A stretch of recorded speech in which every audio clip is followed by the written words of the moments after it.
Dernière nouvelle 24 heures. Le reliquaire d'Anne de Bretagne ainsi que les autres objets volés dans la nuit du 13 au 14 avril ont été retrouvés ce samedi soir dans la région de Saint-Nazaire. Ils sont en bon état, indique le procureur de la République de Nantes. Le reliquaire du cœur d'Anne de Bretagne volé dans la nuit de vendredi 13 à samedi 14 avril au musée d'Aubray à Nantes vient d'être retrouvé dans la région de Saint-Nazaire, vers 20 h ce samedi soir. La police judiciaire est sur les lieux. Les objets sont en bon état, indique le procureur de la République de Nantes, Pierre Sénès. Ils sont entre les mains des enquêteurs pour les besoins d'analyse. Pour Philippe Grosvalet, président du conseil départemental propriétaire du musée, c'est un grand soulagement.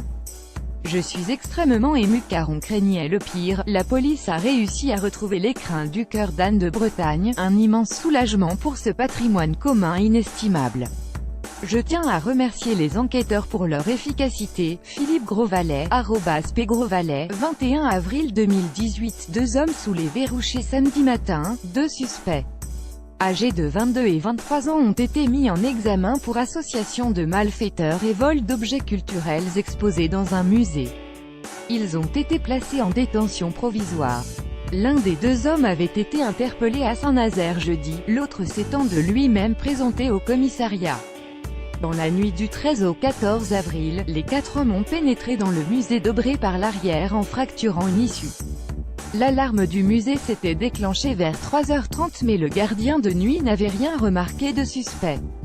Ce n'est que plus tard dans la matinée que le personnel du musée a constaté les bris de vitrine et la disparition du reliquaire, d'une statuette indouée d'une cinquantaine de pièces d'or.